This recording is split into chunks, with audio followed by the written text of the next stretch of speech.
Okay, welcome everyone. Good evening from here in the United States, from Washington, D.C.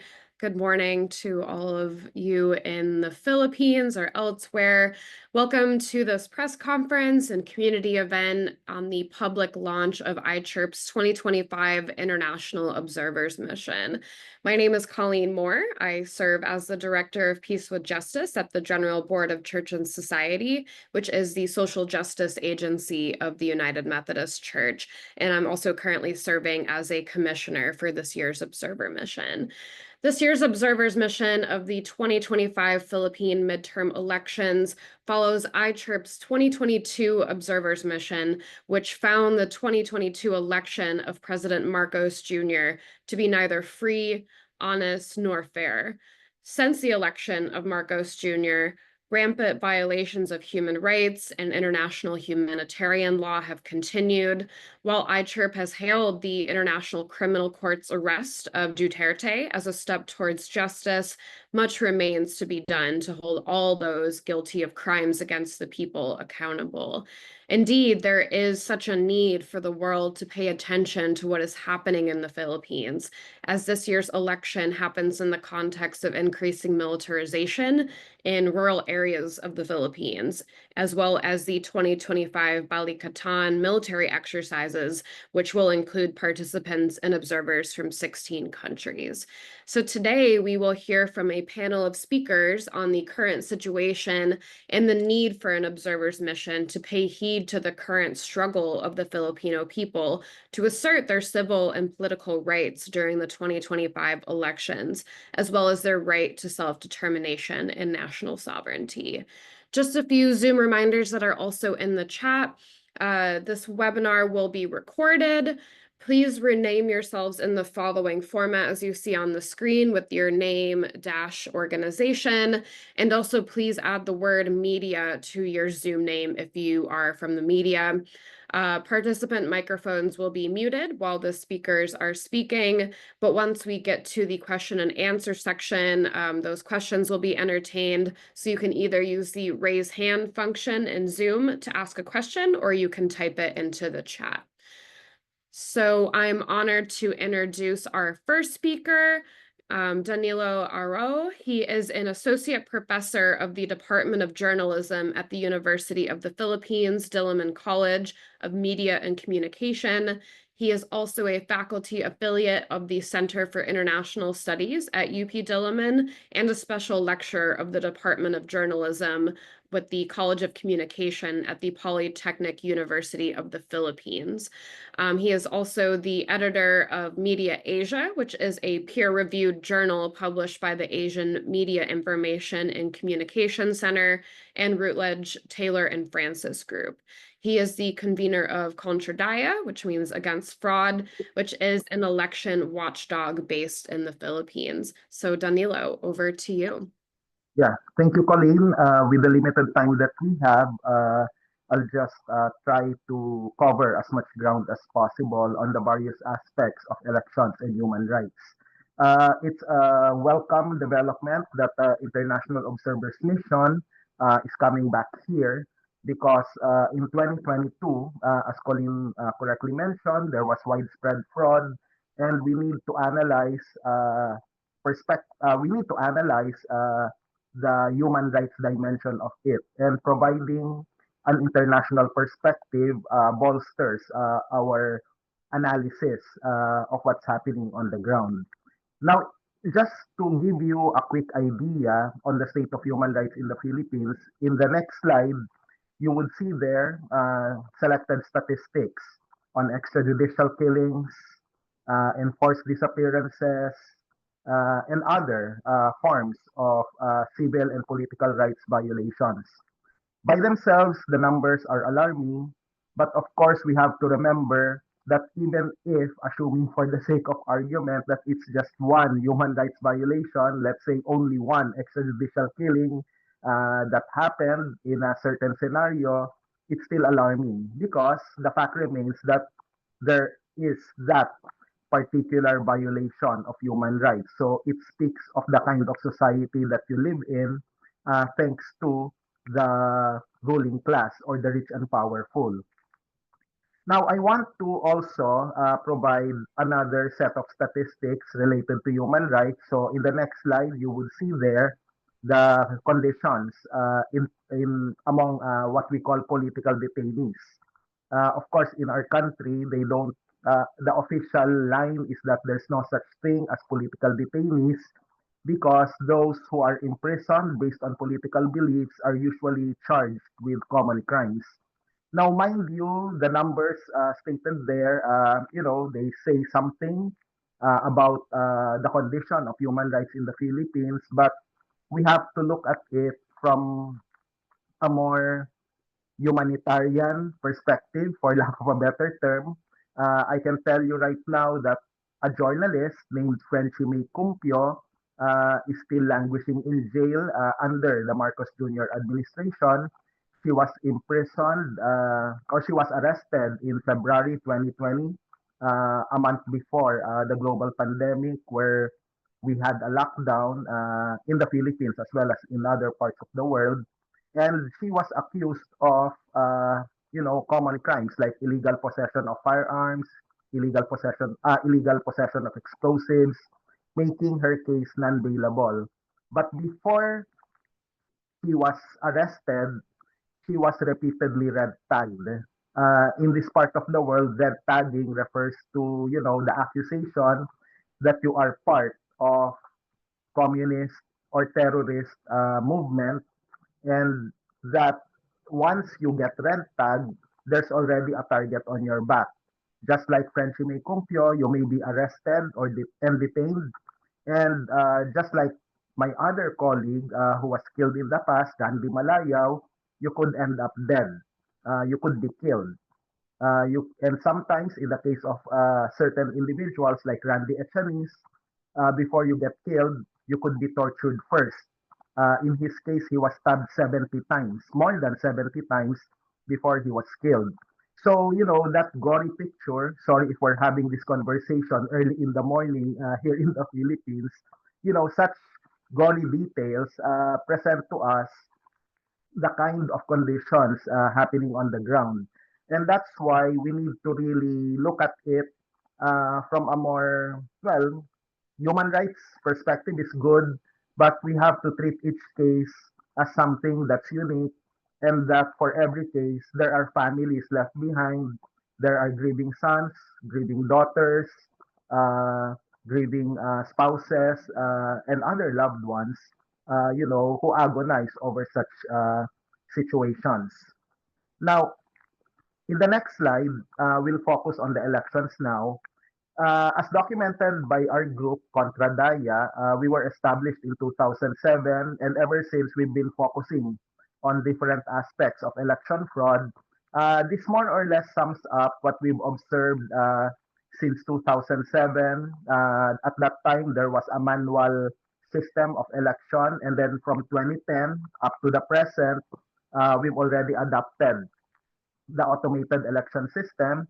So there's lack of transparency, there's vote buying. Ayuda refers to government assistance or government financial assistance, which is supposed to be apolitical, but right now it has taken on a more politicized function, since the candidates are trying to, take credit for whatever official assistance is being given, especially to the marginalized and the underrepresented.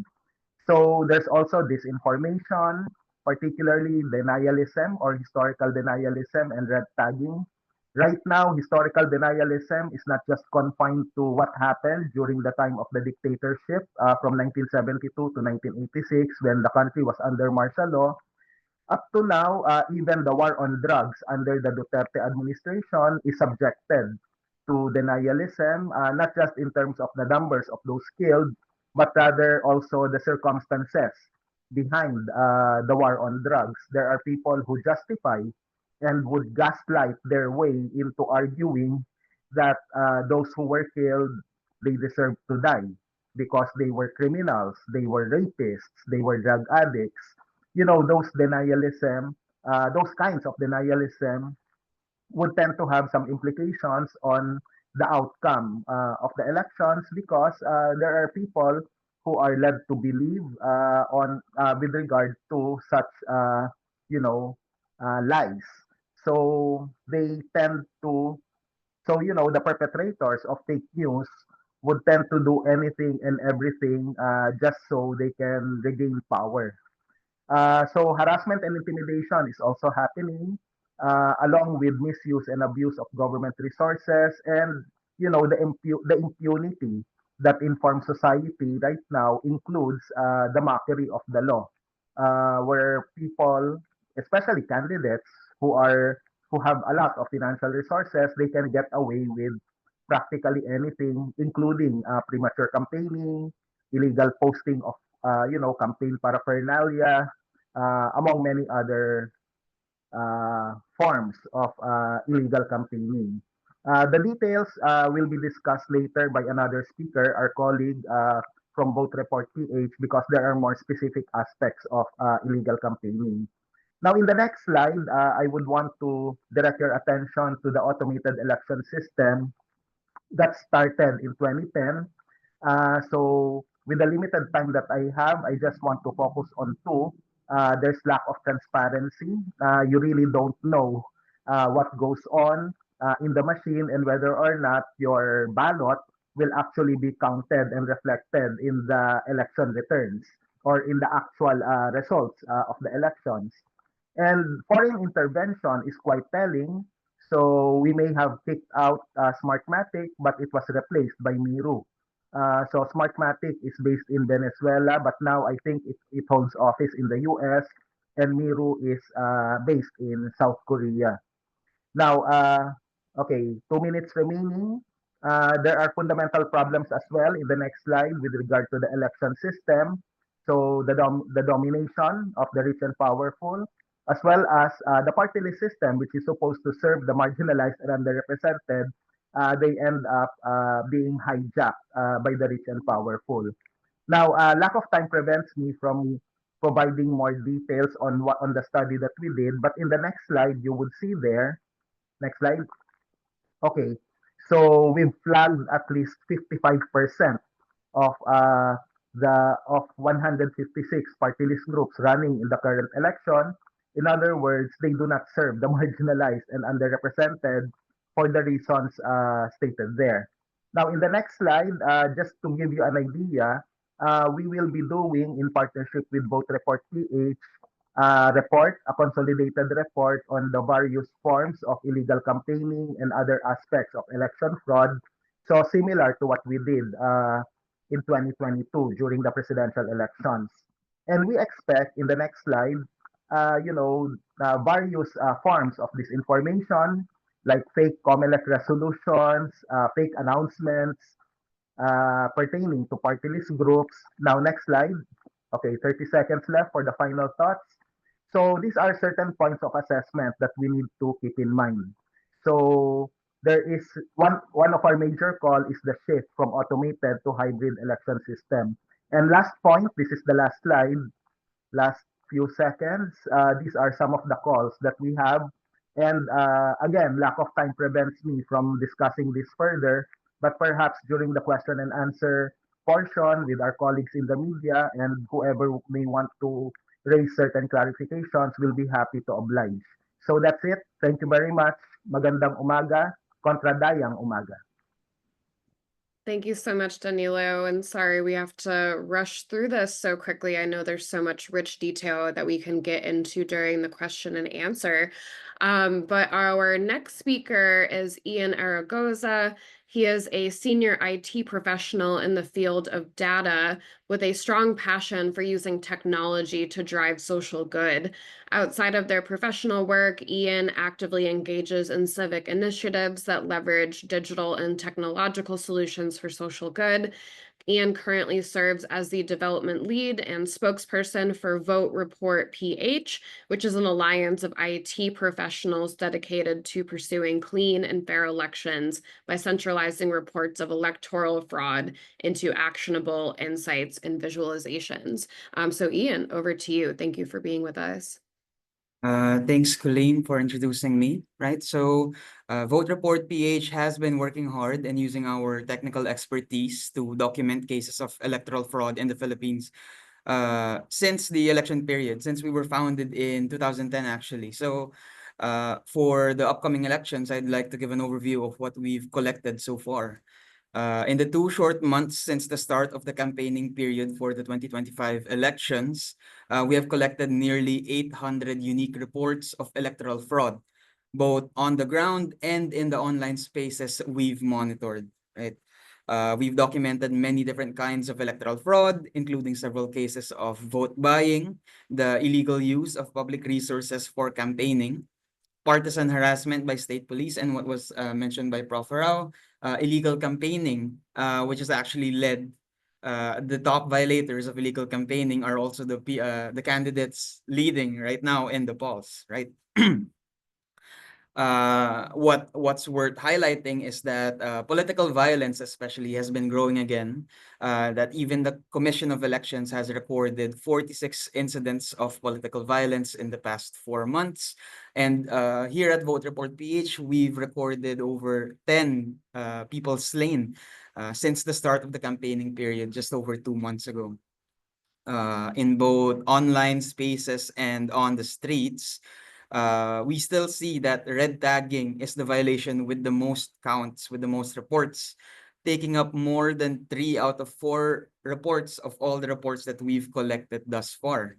Especially for red tagging, we've seen these malicious entities, organizations, start using brand new technology, right? Like AI and deepfakes in their large-scale red tagging campaigns.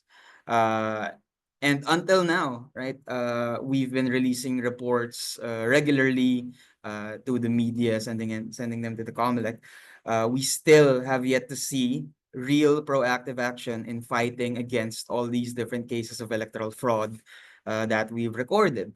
This includes filing cases against those with proof of cases of vote buying, right? The posters for illegal campaigning, the public resources that have been used for campaigning specific candidates, and especially red tagging, right? Which is especially rampant, both for the reports we found on the ground and online. It's completely dominated by cases of red tagging. So because especially because we don't see any real proactive action coming from the commissions right now, we really openly welcome initiatives like this international observer mission by the ICHRP, because these can play a really vital role in protecting the integrity of the Philippine elections. The presence of international observers gives neutral and impartial oversight on our electoral processes to document even more cases of electoral fraud and more cases of irregularities. And this can really give perspective, right, on how clean, fair, and honest the Philippine elections really are. So the eyes of this IOM will expose the faults in our electoral system wherever they may be found. So, as the end goal, right, we want this mission to bring forward a critical analysis of the Philippine elections, which can be used as the foundation for public awareness on the state of our elections, for tangible social change, and for legal reforms that can be used against undemocratic attempts at undermining the Philippine elections, and hopefully in future elections, completely stopping them in their tracks. So Vote Report PH hopes that the reports that we help collect will aid this observer mission in documenting and exposing this electoral fraud, and can be used as a foundation for ensuring that the Philippine elections are a true reflection of the Filipinos' will. Thank you. Thank you so much, Ian. We really appreciate those insights and yeah, hope to dive more into it in the question and answer section. And as we've been putting in the chat, please make sure to put your questions in the chat if you have any for the speakers. So our next speaker is Lee Rhiannon, who is a former Australian senator and commissioner of the 2025 International Observation Mission. Lee has participated in a number of investigations of human rights abuses in the Philippines, including in 2022 when she participated in the International Observer Mission to monitor the national Philippines election. So Lee, over to you. Thank you for being with us.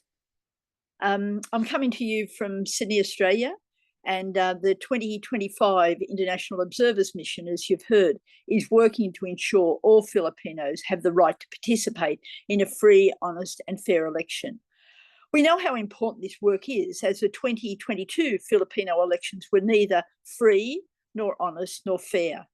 That was a clear finding of the 2022 presidential election, IOM. Our 2025 International Observers Mission is building on the experience of the 2022 presidential election, IOM. Over 60 people from 11 countries took part in that work. Our work ran for 5 months and monitored the campaign period, the election day, the post-election period across Luzon, Visayas, and Mindanao. The work of the mission was very thorough. Observers were able to meet with a range of people about the election campaign: workers, Indigenous peoples, farmers and farm workers, urban poor, market store holders, teachers, and other government employees, students and young people. We also heard from candidates, elected officials, fisherfolk, migrant workers and their families in the Philippines, environmentalists, barangay tanods, village police, organisers campaigning for a presidential candidate, campaign organisers of party lists, list groups, church and legal networks, local parish pastoral council for responsible voting, and a fair trade organisation. So I'm going to emphasise, it's a lot to read out, but I really did want to reflect how thorough this work was. The 2022 IOM also included reports from partners, and we've just heard some of the work from about Contra Dia, and overseas Philippine workers, migrant workers groups, online research and data from news monitoring and validation. I'll now run through a summary of the evidence that contributed to the findings of the International Observers Mission that the 2022 elections failed to meet the international standard of a free, honest and fair election. The 2022 elections were marred by a higher level of failure of the electronic voting system than ever before, along with a higher level of blatant vote buying, an increasing level of red tagging, and a number of incidents of deadly violence, especially in rural and semi-urban communities. A large number of voters did not get to cast their votes, and many had to trust that election officials would later put their marked ballot paper through a vote counting machine, which clearly undermines the secrecy of the vote. The declared vote count was not credible because of the unbelievable speed in the transmission of election returns. Then there was the extraordinary loss of almost 900,000 votes by the Bayan Muna party list and the election of only one opposition Senate candidate, Riza Hontiveros. This was out of 12 Senate positions all up. That was what was up for election. Only one was elected. How could that happen if Line Robredo's presidential vote was 30%? Overseas Filipino workers were the first to cast their votes in the election cycle. But this group of voters faced voter suppression, disenfranchisement, and other obstacles to voting. As a result, only 480,000 voted out of almost 1.7 million voters in the overseas Filipino worker grouping. Then there was corruption in the contracting for election services.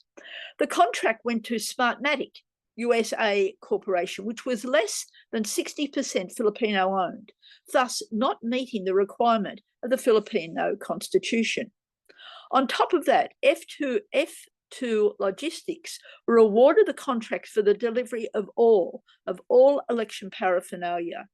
Now, F2 Logistics is a Filipino-based company associated with the Uy family, who were major financiers of the Duterte 2016 campaign. Election-related violations of human rights began in January 2022. They were extensive and shocking. Political killings, shootings, abductions, death threats, political arrests and detention, harassment and surveillance of candidates and supporters, media manipulation and repression, fake news and harassment of journalists by the Marcos campaign. And it's worth emphasising, I've already mentioned it, but the red tagging issue came back to us with so many reports of how common it was. The 2022 election did not meet the standard of free, honest and fair because voters were denied access to reliable information, denied access to voting without intimidation, and denied a credible vote counting system. In addition to the attacks against the civil and political rights of the Filipino people, there were also attacks on foreign observers during the 2022 election. Members of our observers team found tarpaulins or banners featuring their names, photographs and statements calling them terrorist supporters and telling them to get out of the Philippines. Copeland Downs, who participated in the 2022 IOM, was targeted and barred entry into the Philippines in 2024. Those who prevented Copeland from entering cited participation in political activity in 2022 in the Philippines. This was clear retaliation for their participation in the IOM. There had been no wrongdoing or illegal action on Copeland's part. The attacks against participants in the International Coalition for Human Rights in the Philippines 2022 IOM is further evidence of the culture of repression that surrounds elections in the Philippines. Heading into the 2025 IOM, we note with concern that none of the recommendations put forward by the 2022 IOM for improvement of the election process have been adopted. I will list the key recommendations. COMELEC, the Commission on Election in the Philippines, to be appointed by the Supreme Court or the Commission on Appointments to remove corrupt relations with the President. The party list system to be returned to its original constitutional intention of representing marginalised and underrepresented groups. The anti-political dynasty bill to be passed into law. The exclusion of military personnel from all aspects of the electoral process. The COMELEC to accredit independent observers to provide independent oversight. Now, vote buying was rampant, and since it is illegal, vote buyers must be apprehended and sanctioned to minimise or eliminate this practice. Vote counting machines should be replaced by manual counting, with votes cast being published at the voting centres before results are transmitted to the provincial and national counting centres. Harassment against editors and publishers and intimidation of journalists must stop. Proper regulation of social media, ensuring accounts with election-related content are verified and troll farms are shut down. The National Task Force to end local communist armed conflict to be abolished and red tagging to be criminalised.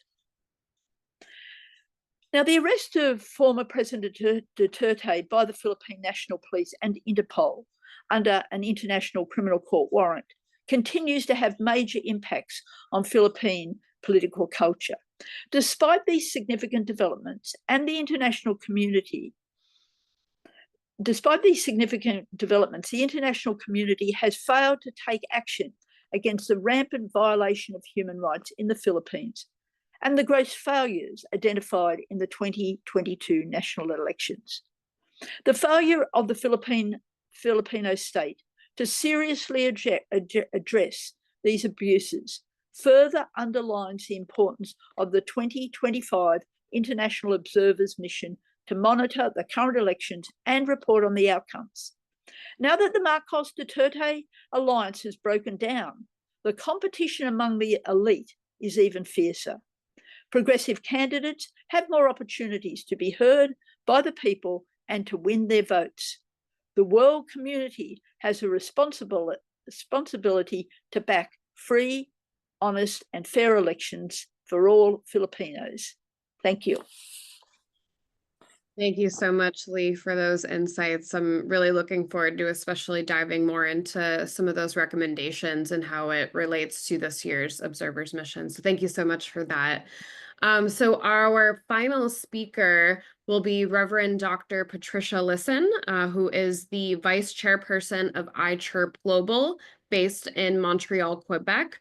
Reverend Dr. Lisson will share an overview of the plans, including the framework and methodology of this year's Observer Mission. So please, Patricia, go ahead. Well, thank you very much. And I'm following some very, very insightful and important information. And so I'm going to be talking about the structure of the IOM for this year, 2025. The International Observers Mission, IOM, is a people-led independent initiative for election observation rooted in international solidarity.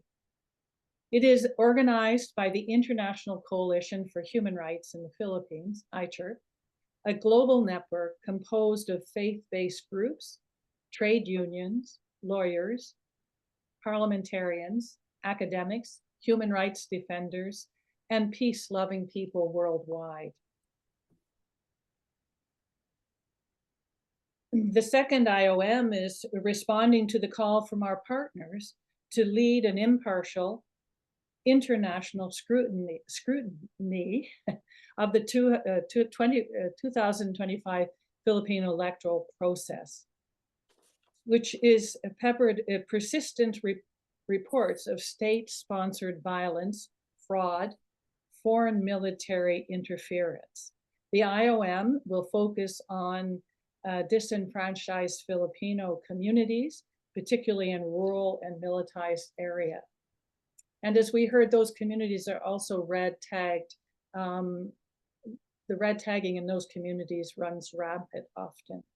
Also, in this election coming up, it's quite interesting that we have this intensifying split between Marcos and Duterte.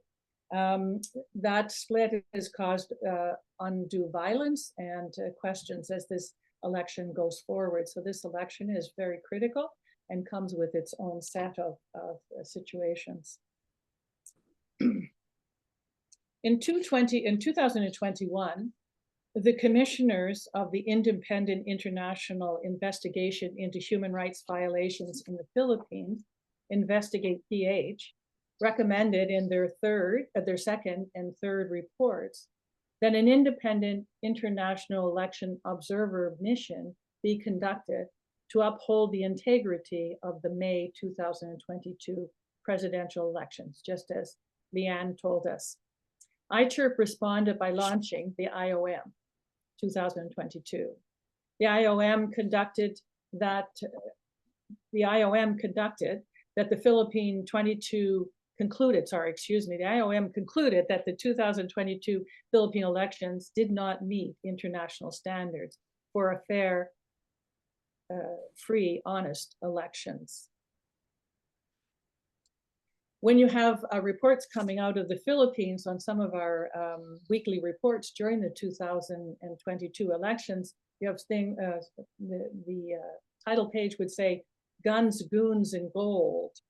Gives you a little indication of the mood, and the fear that surrounded the election, as well as the red tagging that's been mentioned several times in this evening. The elections were marred by failures of the electronic voting system, alongside a high level of blatant vote buying, widespread case of red tagging documented in incidences of deadly violence. The report highlighted incidents of election-related violence, intimidation, harassment, manipulation during the election process, which compromised the integrity of the election and hindered citizens' ability to participate freely in the election process. Why do we need an observer's tour for the 2025 elections? Well, the 2025 elections occur against a backdrop of escalating political rivalry between the powerful dynasties, rising electoral violence and militarization, widespread human rights violations, particularly in the rural areas. What will we monitor in our election? The election-related violence, we will be monitoring the election-related violence, intimidation, fraud, red tagging, and vote buying. Sounds familiar, doesn't it? Disinformation, manipulation across mainstream and digital platforms, violations of international humanitarian law, particularly in communities impacted by the armed conflict and militarization. Violations of human rights, especially against the rural and indigenous communities.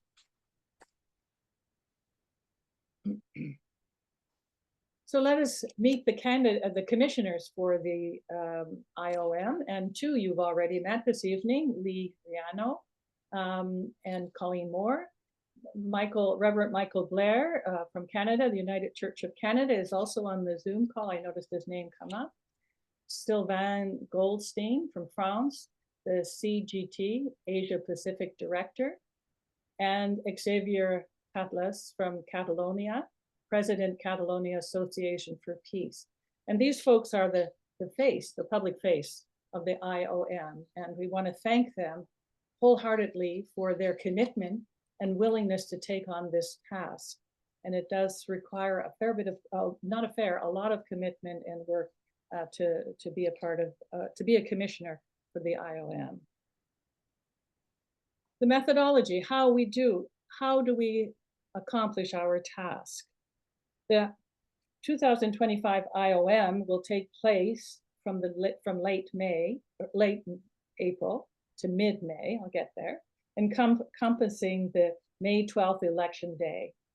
We're already beginning to collect data and reports during the campaign period. You heard from Dano and Ian, the reports that we're pulling together. The international delegates from various countries will be assigned across Luzon, Visayas, Mindanao, concentrating on these regions to document histories of the election violations. The IOM team will conduct field interviews with voters, poll watchers, campaigners, local officials, civil society organizations, candidates, government authorities, politicians, the media, and churches. Delegates will document data on human rights issues, international human rights violations, while coordinating with watchdogs such as Contradia and Vote Report, PH. Remote observation teams will monitor overseas absentee voting, digital information, and voting voting problems abroad.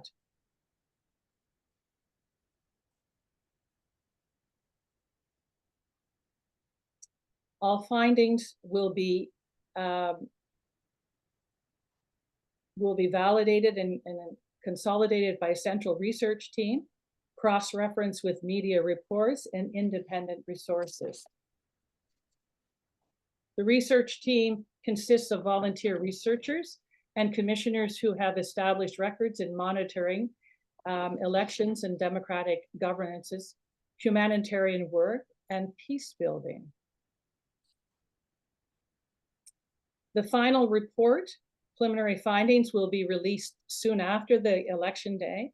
A comprehensive final report containing analysis and recommendations will be released publicly and presented to international human rights institutions, relevant United Nations bodies, foreign embassies and parliaments, civil society, and media partners.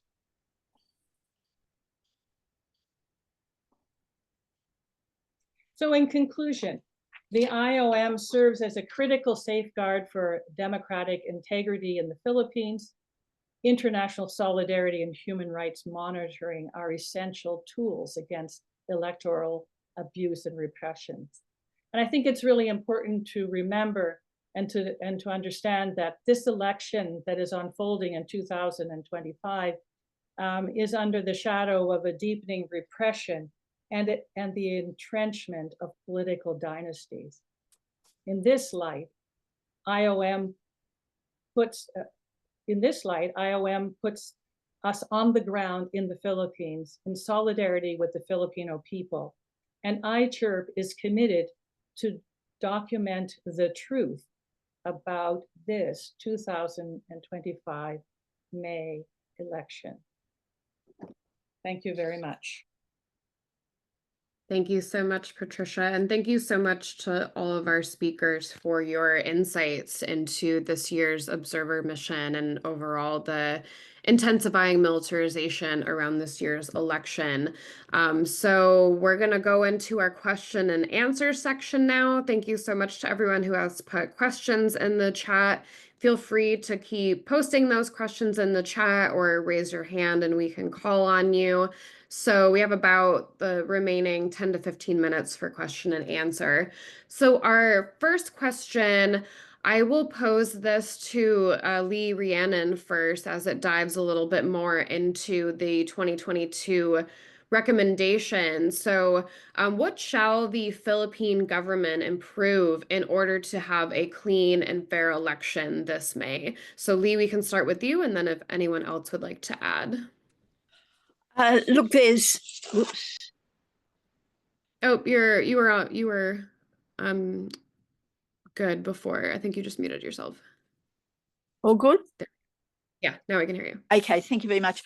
Look, the recommendations are so clear. They're comprehensive. They extensively need to be adopted. But the one that I would like to give emphasis to is this electronic voting system. It really does need to be overturned. And I would like to just share with you some of my own experience when I was in the Australian Federal Parliament that I think is relevant here because it helps expose how dangerous this type of voting is. And I actually think why we do, it's one of the issues that I would have at the top of the list of putting pressure on the Filipino government. Now, Australia has a voting system that is regarded as world class. We often help other countries in establishing their own voting system. I sat on the Joint Standing Committee for Electoral Matters, and the opposition, our Conservative forces when I was there, were desperate to bring in electronic voting system, like really pushing hard. So we had inquiry after inquiry into it, and nobody could guarantee that it was safe. So this is in a country like Australia where we've got all these resources. We had a party really pushing it hard, and it could not be proved that it was something that would assist the democratic process. In fact, what we was presented with, that it could undermine it. And in the end, the Conservative Party, the Liberal and National Party are their names, backed off on it. So I would like to, I did want to share that with you. So I think that that's incredibly important. On the other issues that we mentioned about the companies that are involved, you know, requiring, you know, there was Smartmatic and that other one, F2 Logistics. I mean, that seems as though we need to get to just keep the pressure on, that the Filipino government needs to ensure that all its bodies that are involved in the election follow the process. So there's much more to those recommendations, but I think others would probably be better placed than I am. I just want to share that bit of information with you. Thanks.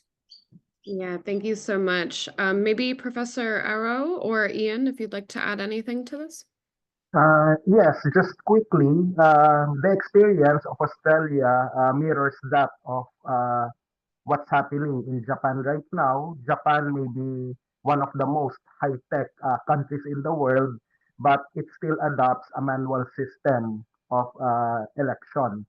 So it just goes to show that the sanctity of the ballot should be upheld, even if it means going to or resorting to what we call appropriate technology, without relying too much on machines. The premise here is simple. The Japanese people, just like us in the Philippines, believe in the sanctity of the ballot. In fact, even in Japan, you make a mistake in counting, it's the head of the prefecture who would need to publicly apologize, even for just one miscounted ballot. So we need to have that kind of integrity. So I thank our colleagues from Australia for further validating our call for manual counting. It's a bit too late to do that now in the 2025 elections, but our push for manual counting and even manual voting at the precinct level will still continue, especially in 2028, where there will be another round of presidential elections.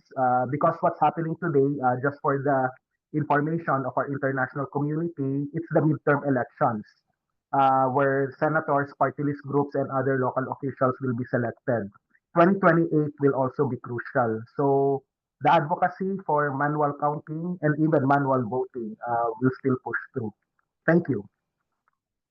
Thank you. Ian, do you have any other thoughts on this question? All right.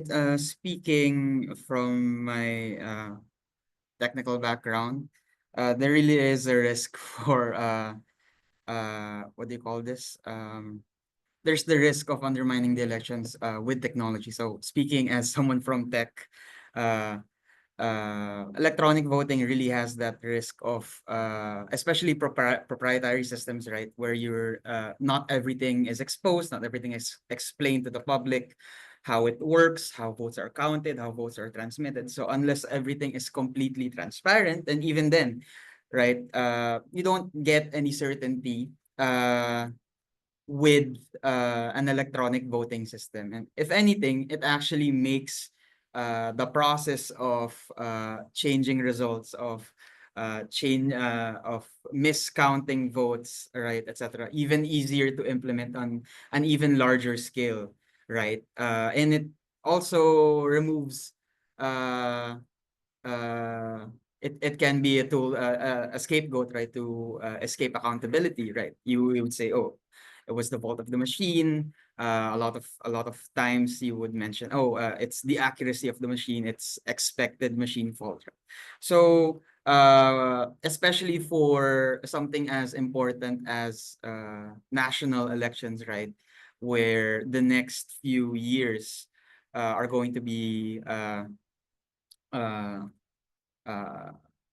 looked over by the people who win these elections. It's especially we should be especially careful, especially decisive about uh, deciding that an electronic voting system won't be enough to promise, right, the safety of our votes. Thank you so much. Appreciate those answers. So our next question from the chat comes from Jillian Villanueva, one for Professor Arrow and one for Sir Ian. So for Professor Arrow, can you talk more about the process of a hybrid voting system and how it can help combat election fraud? And then for Ian, you mentioned receiving reports of vote buying and illegal campaigning. Do you have more information on what areas in the country are hotspots or where these issues commonly occur? So for first for Professor Aro. Okay.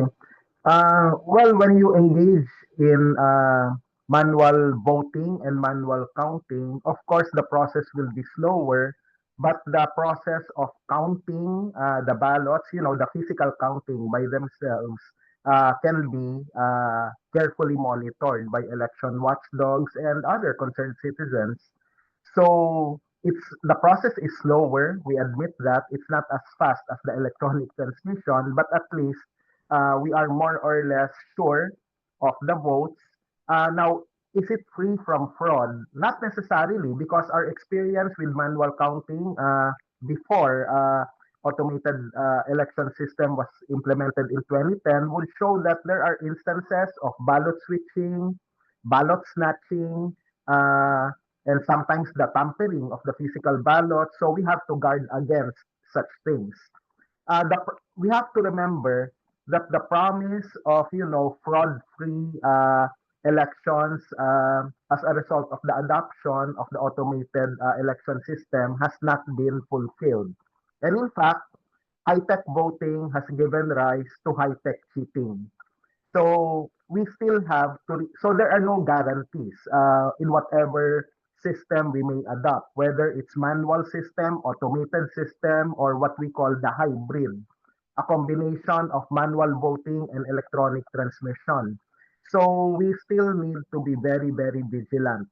And we have to remember that when we talk about the various dimensions of fraud, it's not just confined to the automated counting machines themselves. We have to talk about the domination of the rich and powerful. Vote buying can function in whatever election system can be implemented. So it's a very, very when we try to promote a shift from full automation to something that's hybrid, there are no guarantees that we can eliminate fraud, but at least there is some more degree of transparency that will happen. This is much different from the current situation where in not so many words, the Commission on Elections will tell the people, just simply trust the machines. The problem is we don't trust the machines. So that's the main reason. So that's it. Thank you. Thank you so much. And then Ian for the next question. Right. For reports of vote buying and illegal campaigning, I guess to be transparent on like the data side of things is that we still have concentration of people submitting reports in the NCR. So we still don't yet have a fully comprehensive, right, fully transparent perspective of all the reports in the Philippines to be able to quantifiably, right, statistically significantly tell you the hotspots. But what I can tell you, especially about illegal campaigning, is that, well, to give rough context on illegal campaigning, the most common report that we've seen right now is being campaigning posters being stuck on public property, public buildings, city halls, electric posts, cases like that. So that's one of the most common cases of illegal campaigning that we see. And this is something that even the COMELEC has publicly spoken out against and has had campaigns. I think it was called Oplan Baklas, something like that, right? To take down these cases of illegal campaigning on the streets. Where these issues commonly occur, a lot of the reports that we've received so far for illegal campaigning really is just everywhere on the streets of Metro Manila. If you take a walk around, just look at any electrical post, honestly, there's a chance you might just see posters stuck there. When I was taking a walk to work yesterday, for example, I think I took a picture of like almost 10 different cases of illegal campaigning just on the walk to my office, right? So that's just to give a perspective of how widespread illegal campaigning is specifically, and how there's not much proactive action being done against this clearly stated violation, right, of campaign. Thank you. Yes, thank you so much, Ian. Appreciate that answer. So I have a question for all of the speakers, and I'm mindful of time, so maybe one or two people could take this question. So can you share your opinions on the recent initiatives of the COMELEC, the Commission on Elections, particularly its show cause orders to candidates who violated Resolution 11116, which prescribed anti-discrimination and fair campaigning rules? Do you see this as an improvement compared to past elections? I don't know if Patricia, I know you haven't taken a question yet, if you'd want to start off and then maybe somebody else can add. Well, I would like to refer that question to Dano or Ian. I'm not that well versed on that particular aspect because it gets a bit confusing. I think Yeah. they're better placed to answer the question, quite frankly. Yeah. Just quickly, Colleen, is it okay if I quickly answer? Yeah, absolutely. Go ahead. Yeah, thank you. COMELEC Resolution 11116, well, again, for the information of our friends from other countries, it's a COMELEC resolution that basically prohibits gender inflammatory languages. So it's very much anti-discrimination. And the other aspect of it is anti-labeling, which includes red tagging, the baseless red tagging done against activists. We've stated time and again that we welcome the show cause orders issued by COMELEC against certain candidates who used misogynistic remarks against women, and the fact that they're doing that is a welcome move. So we can only hope that the quickness of issuing show cause orders would also reflect decisiveness in resolving such decisions, in resolving such cases, preferably before May 12. We've called on certain candidates to withdraw from their candidacy just so they can have a graceful exit because of what they did. However, as I said, the other aspect there has to do with red tagging. So the COMELEC cannot afford to drag its foot, so to speak, with regard to red tagging. These are very, very serious allegations, and it should also be given importance, just like gender discrimination. I mean, we don't pit the two. Both of them are very important. But special premium should be given on red tagging because in this part of the world, as I said, it can get you killed. So COMELEC should take it very, very seriously. So yeah, I guess that's it. Thank you. Thank you so much. Is there anything else that anybody else would like to add? Ian or anybody else? If not, we can move on to our final questions. So actually, first I'd like to acknowledge Fernando Balmaceda. I see you have your hand raised if you would want to unmute yourself and ask your question. Hi, good morning. Am I audible? Yes, we can hear Yeah. you. This is addressed to any one of the speakers or IOM 2025 officials. It's just a very general question. Is there a plan or will there be a plan for the IOM 2025 members or representatives to engage or meet with the EU, EOM, who are already members of I think there was a press conference, and a week after there was this statement from ICHRP of your IOM. So is there a plan personally or in our organization here in the province? This is Sorsogon, southernmost tip part of Luzon in the Philippines.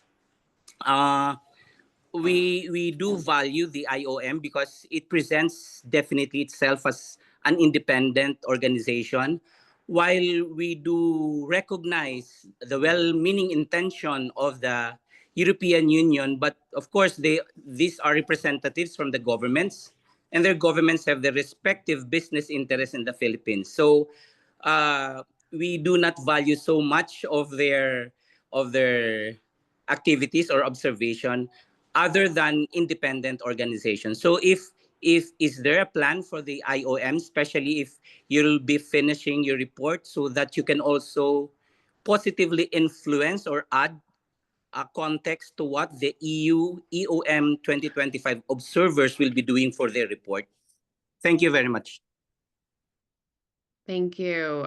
Patricia, would you want to take that question? Sure, I will try to. I'm not super versed on this, but we do welcome the international attention and observation of all the observers' missions in the Philippines, and particularly the presence of the EU and the EOM. And greater international security is essential in supporting the Philippines people's assertion for their civil and political rights. So we look forward to meeting with those groups if possible. I'm not sure if we've actually set a date or there's some time that's set aside. I'm not a part of that particular part of the planning, but I do know that if there's an opportunity to share information and to consult to strengthen our report back. We also have groups in Europe that we work with on these issues as well. Great, thank you so much. So I think we'll end with one last question that we've seen in the chat. So overseas Filipinos began voting last week using the new online voting system. Has the IOM been able to observe this, and what is your assessment so far? So I can start to answer this, and maybe Professor Aro, if you'd like to jump in. So Comelec's online voting system does raise serious concerns and deep doubts among OFWs from the overseas voters. So we are working with our partners in the Philippines on this. Their concern is during online voting or during electronic counting, do they have any means of verifying that their votes were included or counted, which reflects a continuing lack of transparency and integrity in the voting process and fuels fears of electoral fraud in the upcoming elections. So we'll be looking more into this during the IOM documentation and partnering with OFW groups.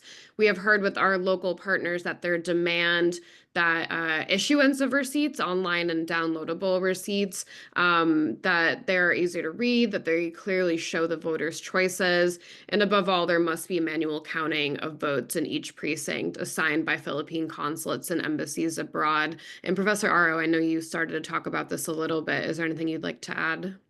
Yeah, aside from the points you raised, there is lack of clear information dissemination even prior to the start of the voting.